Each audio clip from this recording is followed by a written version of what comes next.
এটা হৃদয় বিদাৰক কাহিনী। জটিল ৰোগত আক্ৰান্ত এজন দৰিদ্ৰ যুৱক। আপোনাৰ অকমান সহায়ে কাৰোবাক ঘূৰাই দিব পাৰে জীৱন।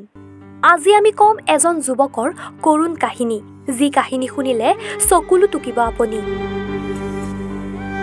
এওঁৰ নাম হবিবুৰ ৰহমান। ঘৰ নগাঁও জিলাৰ অন্তৰ্গত ধিঙৰ উদানতলাত। ঘৰখনৰ একমাত্ৰ উপাৰ্জনকাৰী তথা 2 কণমানি সন্তানৰ পিতৃ দৰিদ্ৰ হবিবুৰ ৰহমান আজি আক্ৰান্ত হৈছে জটিল ৰোগত। কঁকালৰ এক জটিল ৰোগত আক্ৰান্ত হৈ বিগত 3-4 বছৰে বিচনাত পৰি আছে হবিবুৰ ৰহমান। মাটি বাৰী গৰু ছাগলী যত যি আছিল সকলো বিক্ৰী কৰি চিকিৎসাৰ বাবদ খৰচ কৰি শেষ কৰিলে যদিও কোনো লাভালাভ নহল দৰিদ্ৰ হবিবুৰ ৰহমানৰ। ৰগটো দুটা আপোনাৰ বেয়া হৈ গ'ল, আপোনাৰ এইটো বৰি আপোনাৰ অচল হৈ গ'ল, মই খোজ কাঢ়িব নোৱাৰো। মাটি বাৰী অলপ আছিলে, এইটো আপোনাৰ বিক্ৰী কৰি ওলাই মই চিকিৎসা কৰিছো। এতিয়া আমাৰ অৰ্থ সম্পদ নাই, এইটো আপোনাৰ হাতত 10-20 টকা খুজি আছো। আপুনি যদি পাৰে তেনেহ'লে মোক সহায় কৰক। এইটো মোৰ আবদাৰ। দাদা, ভাই, চাচা, জেঠা, আপুনি কিমান পাৰে মানে সোনকালে 10-20 টকা কিমান পাৰে আপুনি সহায় কৰক। আপোনাৰ হাতত মই ভিক্ষা মাগিছো, মই আৰু সহ্য কৰিব নোৱাৰো। আপুনি কিমান পাৰে সহায় কৰক। মই বিষৰ কাৰণে মই আজি 6 মাহ হ'ল মই টোপনি নাইকিয়া হ'ল, টোপনি মাৰিব নোৱাৰো। বিহটো কি সফলতা হৈ থাকে নেকি? এনি টাইম মই এনেকাই খাওঁ, এনেকাই আপোনাৰ লেট্ৰিন চেট্ৰিন কৰো। মই বহি পেলাই লেট্ৰিন কৰিব নোৱাৰো। কিমান দিনৰ পৰা আপুনি এইটো পৰ্যায়ত আছে? আপোনাৰ মোৰ 3-4 বছৰমান হ'ল। আপোনাৰ মোৰ যিকেইটা আছিলে পইচা যিকেইটা আছিলে এইকেইটা আপোনাৰ বিষৰ কাৰণে মই শেষ কৰি দিছো। এতিয়া মোৰ হাতত নাই। এতিয়া 10জনৰ হাতত আপোনাৰ বিক মাংগা হ'ল। এতিয়া আপোনাৰ হাতত 10-20 টকা মাগি আছো। আপোনাৰ যদি মৰম লাগে, সহায় লাগে, দয়া লাগে তেনেহ'লে 10-20 টকা আপুনি সহায় কৰক।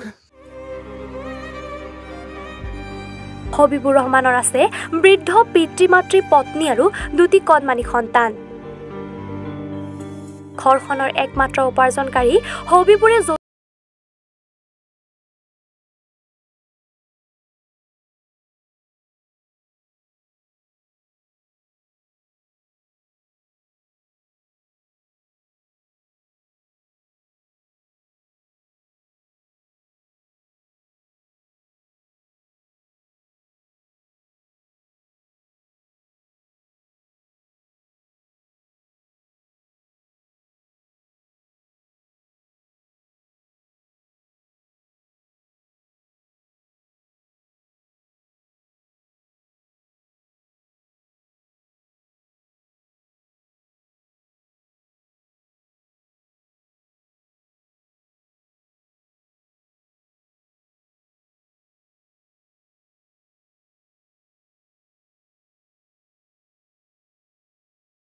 হয়, আপোনালোকে দেখা পাইছে আমাৰ নগাঁও জিলাৰ অন্তৰ্গত উদানতলা গাঁৱৰ এজন দুখীয়া যুৱক হবিবুৰ ৰহমান।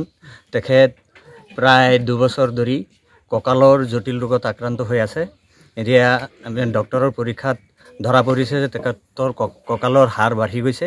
এটা অপাৰেশ্যনৰ প্ৰয়োজন। অপাৰেশ্যনটোত প্ৰায় 3 লাখ টকাৰ প্ৰয়োজন। এতিয়া দুখীয়া মানুহ, মাটি বাৰী নাই, ক'বলৈ গ'লে তেখেতৰ এটা ছাগলী পৰ্যন্ত নাই। এতিয়া আমি গাঁৱৰ মানুহে অলপ সহায় সাহায্য কৰিছোঁ আৰু বহু টকাৰ প্ৰয়োজন হৈ আছে।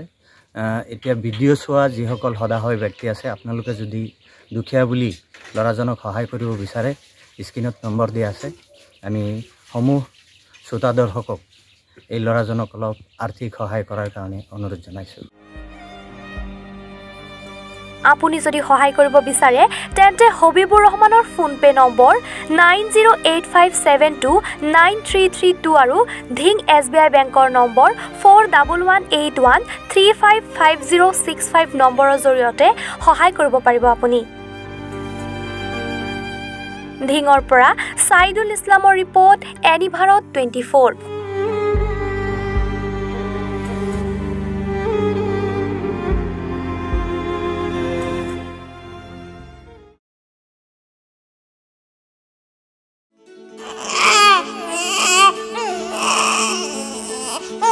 অভিনন্দন, আপোনাৰ এজনী ছোৱালী জন্ম হৈছে।